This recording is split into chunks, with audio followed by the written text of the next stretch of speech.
नमस्कार फ्रेंड्स। उम्मीद करती हूँ आप सभी लोगों की तैयारी बहुत ही अच्छे से चल रही होगी। इस वीडियो में जानेंगे ब्रिटिश साम्राज्यवादी नीति के बारे में और किस प्रकार से Britishers and east India company ने अपने साम्राज्य को बढ़ाने के लिए, अपने क्षेत्र को बढ़ाने के लिए बहुत सारे नियम तथा बहुत सारे संधियां लाई थी। उनमें से प्रमुख थे दो संधियां, सहायक संधि एवं लॉर्ड डलहौजी का व्यक्तिगत सिद्धांत। तो इन दोनों के बारे में इस वीडियो में डिस्कशन करेंगे तथा ये भी जानेंगे कि इन दोनों नीतियों के सहायक संधि और व्यक्तिगत सिद्धांत के क्या प्रभाव रहे थे। आखिरकार साम्राज्य विस्तार की नीति में कितना हद तक ये प्रभावी रहे थे और कितना राज्यों को इस दोनों नीतियों के तहत ईस्ट इंडिया कंपनी में विलय हुआ था। तो बिना देरी किए हम लोग स्टार्ट करते हैं। ईस्ट इंडिया का नोट से जो 17वीं बीपीएससी के मेंस के लिए है और इसको कंप्लीट सीरीज किया जाएगा। इसके पहले भी 2 वीडियो बन चुके हैं, तो आप लोग जाइए चेक कीजिए प्लेलिस्ट और स्टडी कीजिए। भारत में कंपनी शासन के अंतर्गत ब्रिटिश साम्राज्यवाद के विस्तार एवं सुदृढ़ीकरण के लिए विजय एवं युद्ध के साथ साथ कूटनीतिक एवं प्रशासनिक तंत्र के माध्यम से साम्राज्यवादी नीतियों का सहारा लिया है। कहने का अर्थ यह है कि देखिए हम लोग को कैसे पढ़ना है, इसकी लैंग्वेज थोड़ा सा डिफिकल्ट है, ऐसे आसानी से समझ नहीं आती है, तो इसको तोड़ तोड़ के पढ़ना है, अपनी भाषा में समझना है, ठीक है। तो इनमें से मेन पॉइंट क्या हुआ कि भारत में कंपनी का जो साम्राज्यवादी विस्तार थे, तो भूमिका लिखना होता है ना सबसे पहले। तो भूमिका में क्या लिखेंगे? भूमिका में पहले ही बताई हूँ कि क्या का प्रश्नवाचक लगाएंगे कि एक्चुअली जो भी यहाँ पर दिया हुआ है वो क्या है, ठीक है। क्या, क्यों, कैसे, ये 5 को तो हम लोग जानते हैं ना। पहले जब बोर्ड एग्जाम्स होते थे उसमें हम लोग को यही सिखाया जाता था कि क्या है, क्यों है, कैसे है। इन 4-5 टॉपिक पे हमें सोचने हैं और अपना आंसर लिखना है, ठीक है। तो यहाँ भी इस क्वेश्चन में भी जब हमें भूमिका लिखनी होती है तो हमें सोचना होता है कि जो क्वेश्चन में दिया हुआ है वो क्या है, एक्चुअली उसको हमें डिफाइन करना है, वही हमारी भूमिका है, ठीक है। तो यहाँ पे हम लोग ये सोचेंगे कि सहायक संधि क्या है, व्यक्तिगत सिद्धांत क्या है और जो ब्रिटिश की साम्राज्यवादी नीति थी वो क्या थी। तो इनके बारे में शॉर्ट में लिखेंगे और वही हो जाएगी हमारे इस क्वेश्चन के लिए भूमिका, ठीक है। और बाकी का डिटेल बीच में लिखेंगे, लास्ट में निष्कर्ष निकले लिखेंगे, तो पता ही है आप लोगों को। तो वही कह रहा है कि भारत में कंपनी शासन के अंतर्गत ब्रिटिश साम्राज्यवाद के विस्तार एवं सुदृढ़ीकरण के लिए, देखिए साम्राज्यवाद क्या था कि उनका साम्राज्य का विस्तार हो और सुदृढ़ीकरण हो। तो अब इन दोनों के लिए उन्हें कुछ कारगर उपाय या कुछ अपना मतलब कूटनीतिक चाल चलने थे। आप सोचिए कि आपको किसी के क्षेत्र में जाके कब्जा करना है तो आप उसके लिए प्लानिंग करेंगे ना। तो वही ना है यहाँ के अंग्रेजों की साम्राज्यवादी नीति। तो वही इन लोगों ने अपना विस्तार और सुदृढ़ीकरण करने के लिए क्या कौन कौन सी नीति अपनाए? तो विजय युद्ध की नीति कि डायरेक्ट अगर वहाँ का शासक कमजोर है तो युद्ध कर लो और वहाँ पे जीत जाओ, तो डायरेक्ट उनके अधीन हो जाएगा। इसके साथ साथ इन लोगों ने कूटनीतिक नीतियाँ भी अपनाई। कूटनीतिक जो राजनीतिक होते हैं, राजनयिक संबंध होते हैं, जैसे कि राजा के साथ टाई अप कर लें, क्योंकि ब्रिटिशर्स पूरी तरह से यहाँ पे रूल नहीं कर सकते थे जब तक उनको राजा का समर्थन ना मिले या फिर आम जनता के कुछ लोगों को अपने में वो नहीं मिलाते, पूर्णतया भारत पे शासन नहीं कर सकते थे। तो इसके लिए उन्होंने कूटनीतिक जो सहारा था उसका लेने का प्रयास किया कि जो राजा थे उनको स्थापित किया जाए और पीछे से बैक डोर से शासन हमारे हाथ में हो। तो इसके लिए कूटनीति की आवश्यकता हुई। प्रशासनिक तंत्र का भी सहारा लिया गया प्रशासन के माध्यम से, जैसे कि उन लोग की एक नीति थी जिसमें राजा क्या करते थे कि उनके पास सैनिक राजा के साथ सहायक संधि में टाई अप किया जाता था कि आप हमारे सैनिक रखिए और आप पे कोई और राजा अटैक नहीं करेगा। तो वही है प्रशासनिक तंत्र के माध्यम से इन नीतियों का, साम्राज्यवादी नीतियों का विस्तार करने के लिए सहारा लिए। तो विजय युद्ध का, कूटनीति का और प्रशासनिक तंत्र का, ठीक है। इन नीतियों में वारन हेस्टिंग्स की एक थी घेरे की नीति, रिंग ऑफ फेंस, ठीक है। रिंग ऑफ फेंस बहुत फेमस है, पता भी होगा आप लोग को, पीटी में भी पढ़ना होता है। घेरे की नीति या रिंग ऑफ फेंस जो वारन हेस्टिंग्स की नीति थी। इसके अलावा वेलेजली की सहायक नीति, सहायक संधि थी और लॉर्ड डलहौजी द्वारा जो प्रतिपादित था व्यक्तिगत सिद्धांत, राज्य हड़प की नीति, ये तो सर्वविदित है, सबको पता है। तो राज्य हड़प की नीति जो लॉर्ड डलहौजी लाए थे, वेलेजली सहायक संधि लाए थे और वारन हेस्टिंग्स की जो रिंग फेंस की नीति थी, इन सभी नीतियों के माध्यम से इन लोगों ने अपने साम्राज्य का विस्तार किया था। सहायक संधि प्रणाली एवं व्यक्तिगत सिद्धांत, चूंकि क्वेश्चन में हमें सिर्फ सहायक संधि और व्यक्तिगत सिद्धांत के बारे में पढ़ना है, तो इन दोनों की विशेषता को हम निम्न रूप से पढ़ेंगे और देखेंगे। तो यहाँ पे 3 लाइन में क्या डिफाइन हो गया कि साम्राज्यवादी नीति क्या थी। जो क्वेश्चन में टर्म्स होते हैं ना, कीवर्ड, देखिए जो कीवर्ड है ना उसको हमें डिफाइन करना होता है, बस वही होती है भूमिका। तो साम्राज्यवादी नीति क्या होती है और उसमें सहायक संधि और व्यक्तिगत सिद्धांत किस प्रकार से इन्वॉल्व है, उनको डिफाइन कर दिया गया। अब ये है नेक्स्ट ब्रिटिश साम्राज्यवाद की नीति। तो 2 नीतियां जो प्रमुख हैं बहुत ज़्यादा, जिनकी वजह से बहुत सारे राज्य अंग्रेजों के अधीन आए थे, तो उनमें से थी सहायक संधि और थी व्यक्तिगत का सिद्धांत। तो सहायक संधि, जैसा कि आप सभी लोगों को पता है, वेलेस्ली ने इसे लाया था और सहायक संधियों को व्यवहारिक स्वरूप प्रदान करने का प्रयास किया इन्होंने। व्यक्तिगत सिद्धांत, डलहौजी ने व्यक्तिगत सिद्धांत के माध्यम से साम्राज्यवादी हितों की पूर्ति की थी। तो ये दोनों सिद्धांतों से साम्राज्यवादी हितों की पूर्ति की गई, क्योंकि इनका उद्देश्य ये था कि ज़्यादा से ज़्यादा साम्राज्य विस्तार किया जाए और मुनाफा कमाया जाए। सहायक संधि के अंतर्गत कुछ बिंदुएं थी, कुछ बातें थी, जिसको यहाँ पे पॉइंट वाइज करके लिखना है। तो सबसे सहायक संधि सबसे पहले क्या था कि संधि स्वीकार करने वाले देशी राज्य कंपनी की स्वीकृति के बिना किसी अन्य यूरोपीय या अंग्रेजों के शत्रु राज्य के व्यक्ति को अपने दरबार में शरण या नौकरी नहीं देंगे। यही तो है प्रशासनिक तंत्र।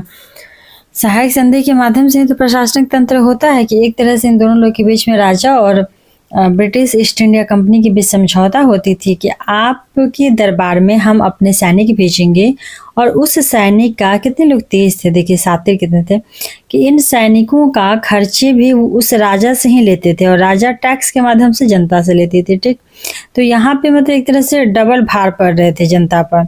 एक तो कुछ टैक्स जो राजा को दिए और राजा उसमें से कुछ हिस्सा दे देगा इनको, ब्रिटिशर्स को। तो राजा ज़्यादा टैक्स लेगा जनता, आम जनता से, तभी ना ये उनको भी शेयर करेगा, और अपने भी राजा है तो उसके अपने भी खर्चे हैं। इस हिसाब से भारतीय जनता के उस टाइम बहुत शोषण हो रही थी।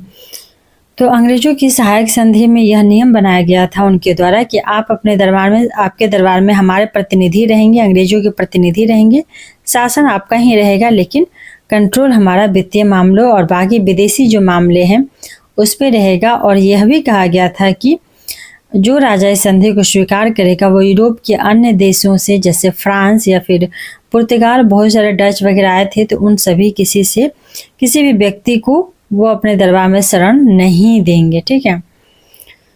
इसके अलावा सेकेंड पॉइंट था कि देशी राज्य अपनी विदेशी नीति को कंपनी को सुपुर्द कर देगा, अर्थात जो विदेशी नीति होंगी, विदेशी मामले होंगे, वो सारे देख रेख कौन करेगा? तो अब उस राज्य का जिसने सहायक संधि स्वीकार किया है उसके करेंगे अंग्रेज। ठीक है, या फिर ईस्ट इंडिया कंपनी। वह बिना कंपनी की अनुमति के किसी अन्य राज्य से युद्ध, संधि या मैत्री भी नहीं कर सकेगा।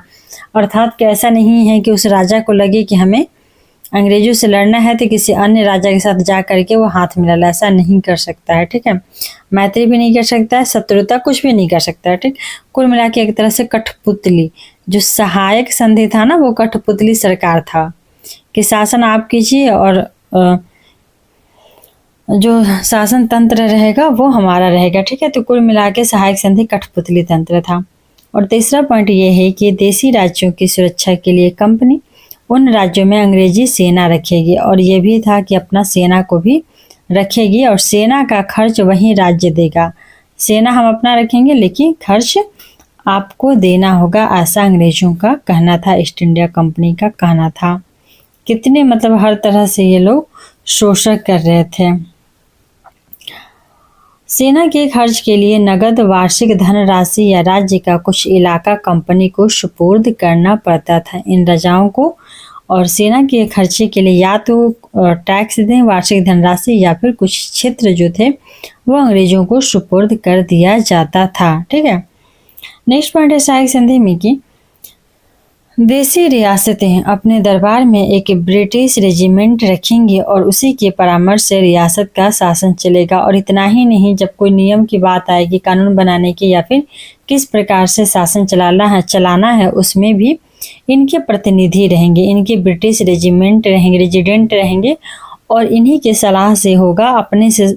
अपने हिसाब से राजा कोई भी फैसला भी नहीं ले सकते हैं प्रजा के लिए। ठीक, नेक्स्ट पॉइंट क्या कहा गया है सहायक संधि में कि कंपनी संधि करने वाले राज्यों के आंतरिक मामलों में कोई हस्तक्षेप नहीं करेगी। और आंतरिक मामलों में कोई हस्तक्षेप नहीं करेगी कहने का अर्थ यह है कि जनता के साथ कौन सा न्याय करना है, नहीं करना, तो किस प्रकार से जनता का खून, मतलब वही कुल मिलाकर शोषण करना है, ये आप समझिए राजा के जिम्मे दे दिया गया था, ताकि जो ब्रिटिश ईस्ट इंडिया कंपनी थी ना, वो जिम्मेवारी नहीं लेना चाहते थे। इतनी बड़ी जनता थी, इतने बड़े साम्राज्य थे, इस साम्राज्य को चलाने के लिए जिम्मेवारी चाहिए।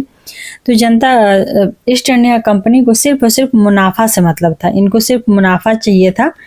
इनको कोई लेना देना नहीं था कि राजा किस प्रकार से शासन चला रहा है, चाहे प्रजा के साथ वो अन्याय ही क्यों ना कर रहा हो। तो कंपनी संधि करने वाले राज्यों के आंतरिक मामले में कोई भी हस्तक्षेप नहीं करने का वादा किया। नेक्स्ट है कि अंग्रेजी संधि करने वाले राज्यों की आंतरिक एवं बाह्य आक्रमणों से सुरक्षा करेंगे। और उन्होंने यह भी आश्वासन दिया कि आपके राज्य के अंदर अगर कोई आंतरिक विद्रोह होता है, कुछ लोग इकट्ठा होकर विद्रोह करते हैं, क्योंकि शोषण तो लोग कर ही रहते हैं, तो विद्रोह होना तो स्वाभाविक है। तो चूंकि इस विद्रोह को साथ में मिलकर अंग्रेज कुचलने के लिए, समाप्त करने के लिए अंग्रेजों के साथ सहायक संधि के माध्यम से टाई अप किए थे। इसके अलावा अगला पॉइंट है कि वेलेस्ली ने सहायक संधि को व्यवहारिक स्वरूप प्रदान किया। कुछ राज्यों ने स्वतः ही सहायक संधि को स्वीकार कर लिया, परंतु कुछ राज्यों ने युद्ध से पराजित होकर स्वीकार किया। तो जिसने स्वीकार कर लिया स्वयं से तो ठीक है, जिसने नहीं किया उनको सेना भेज करके युद्ध में हराया गया और सहायक संधि जबरन उन पे थोप दी गई। नेक्स्ट पॉइंट है कि 1798 में हैदराबाद के निजाम के साथ, और इसका सहायक संधि का ही इफेक्ट रहा कि 1798 में हैदराबाद के निजाम के साथ इन लोगों ने सहायक संधि किया था। वहीं 1799 में मैसूर के साथ, 1798 में हैदराबाद के निजाम और 1799 में मैसूर। पूछता भी है प्रीलिम्स में क्वेश्चन कि सहायक संधि सबसे पहले किस राज्य ने स्वीकार किया, किस देसी रजवाड़े ने, तो हैदराबाद के निजाम ने स्वीकार किया था। वहीं 1799 में मैसूर ने, जब टीपू सुल्तान युद्ध कर रहे थे और हैदर अली, तो चूंकि टीपू सुल्तान की मृत्यु हो जाती है तो मजबूरन में वहाँ की जो नेक्स्ट राजा बने थे वो सहायक संधि को 1799 में स्वीकार कर लेते, क्योंकि पूर्णतया मैसूर पराजित हो चुका था। 1801 में अवध के साथ, वहीं 1802 में मराठा के पेशवा भी बसीन संधि के साथ ही सहायक संधि को इनको भी स्वीकार करना पड़ा था। मराठे भी फाइनली सहायक संधि स्वीकार किए थे। 1803 में भोसले और 1804 में सिंधिया के साथ भी ये संधियां की गई।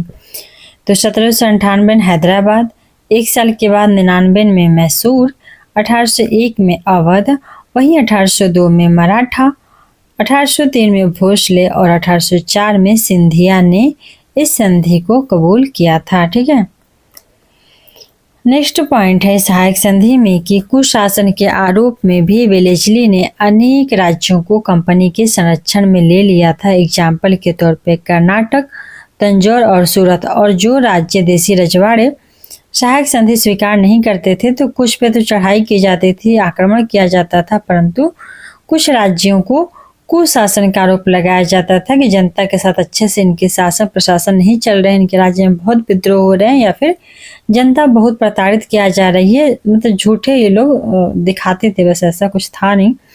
और इस बेसिस पे भी इन लोगों ने सहायक संधि अप्लाई कर दिया उन राज्यों पर, जिनमें शामिल थे कर्नाटक, तंजौर और सूरत।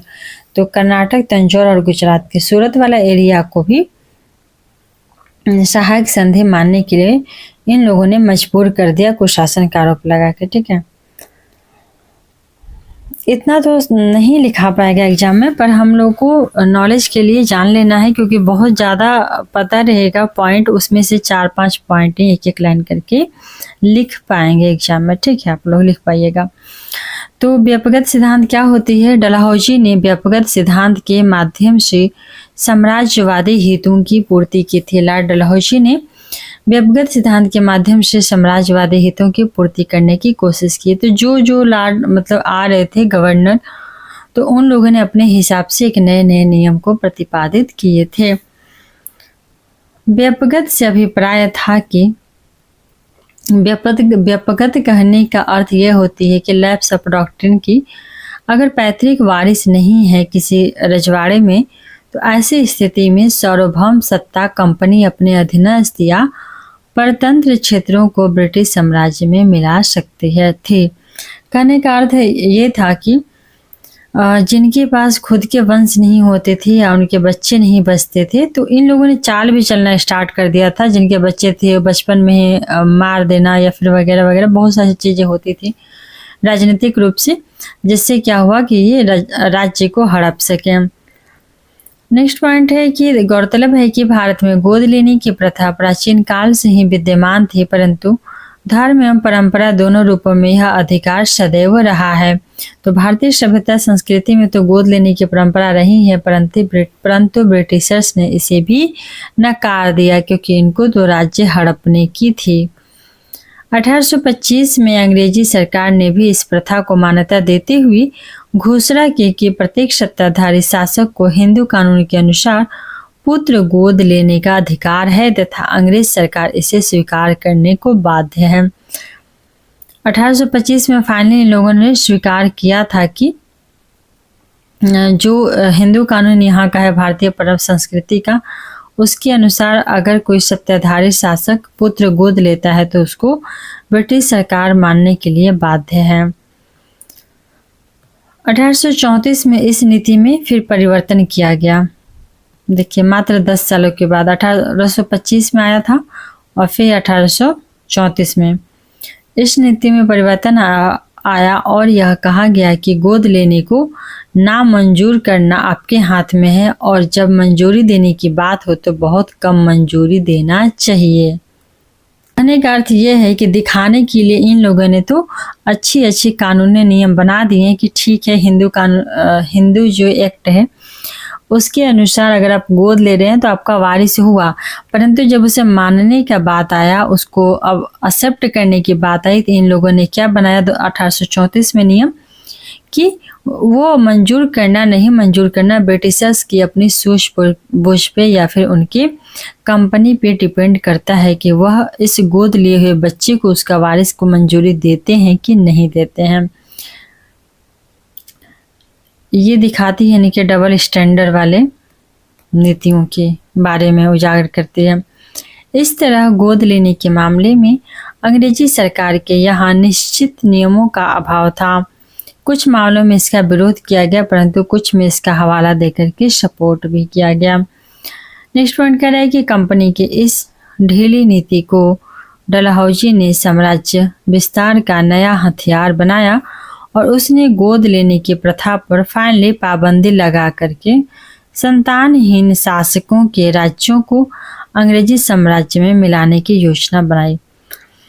तो चूंकि कंपनी के ये जो डबल स्टैंडर्ड रवैये थे या फिर इनकी नीतियां थी, इसी का फ़ायदा उठाया डलहौजी ने और इसने साफ साफ मना कर दिया कि ठीक है, डिपेंड करता है जब ब्रिटिश ईस्ट इंडिया कंपनी के उनके मंजूरी देने पर डिपेंड करता है, तो यह कंपनी ईस्ट इंडिया कंपनी जो है वो मंजूरी नहीं देगी और जो लोग भी गोद लेंगे उनकी वारिस नहीं मानी जाएगी और उनका राज्य को हड़प लिया जाएगा। इस संदर्भ में उसने भारतीय राज्यों को 3 श्रेणियों में विभक्त किया। पहला प्रथम श्रेणी, जिसमें उन राज्यों को रखा गया जिनके निर्माण में अंग्रेजी सरकार का प्रत्यक्ष या अप्रत्यक्ष योगदान था। ऐसे राज्यों के शासकों की गोद लेने की प्रथा पर पूर्ण रूपेण पाबंदी लगा दी गई। तो इन लोगों ने जिन राज्यों को अलग होने में या फिर जिन राज्यों के राजा को निर्माण होने में बनने में, क्योंकि पहले क्या था ना, स्टार्टिंग में जब अंग्रेज आए थे तो बहुत सारे ऐसे राजा भी थे ना जो पड़ोसी, उनको ये नहीं पता था कि एक समय आएगा जब अंग्रेज सारे देश पे कब्जा करेंगे। उनको लगता था कि हमें पड़ोसी राज्यों से, पड़ोसी मुल्कों से खतरा है और पड़ोसी मुल्क के जो राजा है उसको हराने के लिए, उसका क्षेत्र अपने में मिलाने के लिए अंग्रेजों का सहारा ले लेना ठीक रहेगा। तो बाद में धीरे धीरे अंग्रेजों ने इसी की वजह से क्या हुआ, यहाँ के राजाओं में जो एकता नहीं थी देखने को मिली, राष्ट्रीयता की भावना नहीं थी, राष्ट्रीयता के बारे में कोई परिचित नहीं थे, क्षेत्रवाद अपना अपना करते थे। इसी का फायदा उठा करके धीरे धीरे ब्रिटिशर्स ने भारतीय राजनीति में एंट्री कर लिया था। और फाइनली लॉर्ड डलहौजी ने कहा कि जिन लोगों के निर्माण में, जिन राज्यों के निर्माण में अगर ब्रिटिश कंपनी ने या ब्रिटिश की सेना ने योगदान दिया है तो वहाँ पे अगर कोई गोद लेता है तो उसको ख़त्म किया जाता है, क्योंकि उस राज्य के निर्माण में चूंकि कंपनी का भी हाथ रहा है तो कंपनी का भी इस पर हक बनता है। तो अगर इनके वारिस नहीं है तो यहाँ पे इनको नहीं मिलेगा इनका साम्राज्य। द्वितीय श्रेणी में अंग्रेजी सरकार के अधीनस्थ राज्यों को रखा गया। इन राज्यों के शासकों के लिए यह व्यवस्था की गई कि वे गोद लेने के पूर्व सरकार की स्वीकृति प्राप्त करें। और दूसरी श्रेणी में ऐसे राज्यों को रखा गया जिनको कहा गया कि आप अपनी मर्जी से बच्चे गोद नहीं ले सकते हैं। अगर आप बच्चे नहीं हैं आपके पास तो आप कंपनी के पहले स्वीकृति लें तभी गोद लेंगे बच्चे को, ठीक।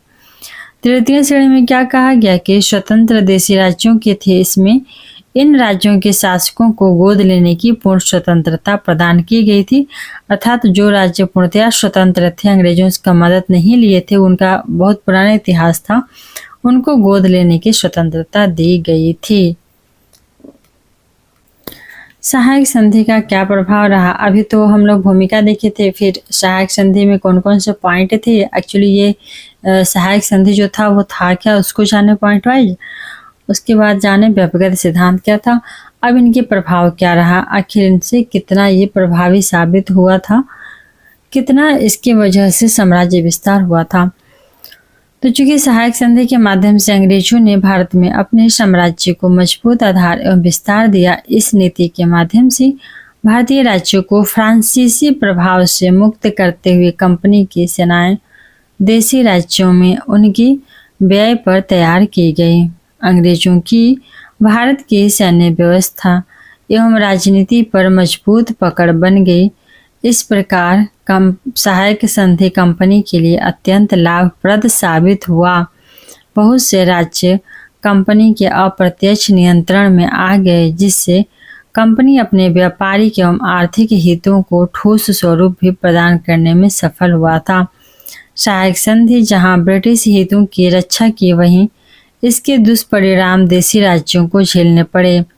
देशी राज्यों पर इसका बुरा प्रभाव पड़ा, वहीं भारतीय नरेशों की राष्ट्रीय भावना, साहस, सैन्य संगठन और आर्थिक व्यवस्था का भी ह्रास हुआ। और क्यों नहीं हो, क्योंकि पहले तो सारे खजाना राजा के पास था, अभी इसमें तो बंटने लगा ना, कुछ ब्रिटिशर्स के पास जाने लगा।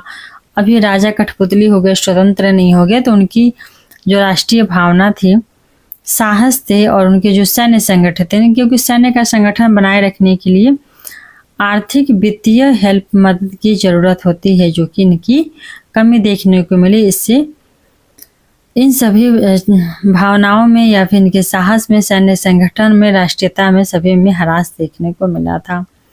वहीं व्यक्तिगत सिद्धांत का क्या इफेक्ट रहा, तो डलहौजी की इस विलय नीति की आलोचना की जाती है। देशी राज्यों को 3 श्रेणियों में विभक्त करना ही अनुचित था। देशी राज्यों का निर्माण न तो अंग्रेजों ने किया था और न ही वे भारत के वैधानिक रूप से सर्वोच्च सत्ता थे, इसलिए उनको अपने हिसाब से कैटेगरी नहीं देना चाहिए था कि किस राज्य के जो राज्य हैं वो पुत्र गोद ले सकते हैं और नहीं ले सकते हैं, यह इन लोगों को डिसाइड नहीं करना चाहिए था, या फिर इस प्रकार से इनको कैटेगराइज नहीं करना चाहिए था। भारत का सम्राट अभी भी मुगल सम्राट ही था और सैद्धांतिक रूप से सभी भारतीय राज्य उसी के अधीन थे। स्वयं अंग्रेज भी मुगलों से दीवानी प्राप्त किए हुए थे। फिर कब और कैसे भारत की सर्वोच्च सत्ता बन गए, तो यहाँ पे वही बात है कि जब ब्रिटिशर्स से ही इन लोगों ने भी दीवानी प्राप्त किया हुआ था, तो ये खुद को कैसे सर्वोच्च सत्ता मानने लगे, जो ये सारे राज्यों को डिसाइड करने लगे कि किस कैटेगरी में आएंगे। स्पष्ट है कि अंग्रेजों ने सर्वोच्च सत्ता का अधिकार केवल शक्ति के आधार पर प्राप्त किया था। उसके पीछे कोई नैतिक या फिर कानूनी अधिकार प्राप्त नहीं था, क्योंकि इनके पास शक्ति थी, इसलिए ये सभी को जबरन सभी से अपने जो नियम बनाते थे उसको मनवाते थे। हिंदुओं में गोद लेने की प्रथा धार्मिक एवं कानूनी रूप से मान्य थी। इसमें हस्तक्षेप करने का कोई नैतिक व वैधानिक अधिकार अंग्रेजों को तो नहीं था। हेनरी लॉरेंस और स्लीमन ने व्यक्तिगत नीति की आलोचना की थी। तो व्यक्तिगत नीति की आलोचना किसने किया? हेनरी लॉरेंस एंड स्लीमन ने। और इसे ब्रिटिश साम्राज्य के लिए खतरनाक भी माना और उन्हें पता था कि इससे क्या होगा कि व्यक्तिगत सिद्धांत पर रोक लगाने से, व्यक्तिगत सिद्धांत पर नहीं मतलब बच्चे को गोद लेने पर रोक लगाने से भारत की जो संस्कृति है, यहाँ की धार्मिक भावना है वो आहत होगी और कहीं न कहीं वो विकराल युद्ध या आंदोलन का रूप ले लेगी। इसलिए हेनरी लॉरेंस और स्लीमन ने भी ब्रिटिश साम्राज्य के लिए भी इसे खतरनाक माना। उनके अनुसार देसी राज्य हमारे लिए सेफ्टी वाल्व का कार्य करते हैं। जब कभी भी उनका अस्तित्व होगा हम अपनी भारतीय सेना की कृपा पर निर्भर हो जाएंगे। इस नीति से डलहौजी, सतारा, जोधपुर, संभलपुर, बघाट, झांसी, नागपुर, करौली का विलय करके ब्रिटिश साम्राज्य का तीव्र विस्तार किया गया था। चूंकि व्यक्तिगत सिद्धांत से लॉर्ड डलहौजी ने सतारा को मिलाया था, जोधपुर को 1848 में मिला था ना, सबसे पहले सतारा 1848 में, ठीक है। सतारा 1848 में, जोधपुर संभलपुर 49 में मिला था, बघात 50 में, झांसी और नागपुर करेलू 52, 53, 54, ठीक है, 52, 53, 54 ऐसे करके इन सभी को 48 से लेकर के 54 तक लास्ट तक सबको मिला लिया गया था। लूसेंट में दिया हुआ, आप लोग चाहें तो इसको याद कर सकते हैं कि कौन कब मिलाया गया था, पर उतना जरूरी नहीं है मेंस के लिए, ठीक है। घेरे की नीति, रिंग्स ऑफ फेंस एवं सहायक संधि के माध्यम से वारेन हेस्टिंग्स ने अंग्रेजी साम्राज्य को सुदृढ़ किया, तो वहीं लॉर्ड डलहौजी ने व्यक्तिगत सिद्धांत के माध्यम से अंग्रेजी साम्राज्य का तीव्र विस्तार किया। व्यक्तिगत सिद्धांत एवं सहायक संधि ने अंग्रेजी शासन के असली चरित्र को भी उजागर किया, जिसका तत्कालीन प्रभाव 1857 के क्रांति के रूप में एक महत्वपूर्ण कारण के रूप में देखा जा सकता है और दीर्घकालिक रूप से इसने भारतीय राष्ट्रवाद एवं राष्ट्रीय आंदोलन को भी मजबूत आधार प्रदान किया था। और कहीं न कहीं इनके इसी छोटे छोटे गलतियों का ही देन था कि 1857 इतनी बड़ी क्रांति का रूप ले लिया था, क्योंकि भारतीयों को लगने लगा था कहीं न कहीं कि ये इनके और 1813 में चार्टर एक्ट भी तो आया था, जिसके माध्यम से ईसाई मिशनरियों को भी यहाँ पे भारत में आके अपना धर्म प्रचार करने की अनुमति मिल गई थी। और ये सभी छोटे छोटे ये कारनामे जो लोग कर रहे थे, जिसकी वजह से यहाँ की जनता में काफ़ी आक्रोश हो रही थी और फाइनली 1857 जैसे क्रांति हुई। इसके अलावा जो अब तक राजाओं का शासन था वो धीरे धीरे कहीं न कहीं राष्ट्रवाद एवं राष्ट्रीय आंदोलन के रूप में लेने लगा था, ठीक है। इसी के साथ इस वीडियो को करती हूँ एंड। मिलेंगे हम लोग नेक्स्ट वीडियो में नेक्स्ट टॉपिक के साथ। नेक्स्ट टॉपिक यही है 1765 में लॉर्ड क्लाइव द्वारा बंगाल में ये वाला क्वेश्चन जो है नेक्स्ट वाला, इसको पढ़ेंगे नेक्स्ट वीडियो में, ठीक है। Thanks for watching. अगर कोई सुझाव है या किसी टॉपिक पे वीडियो चाहते हैं तो आप लोग कमेंट करके जरूर बताएं।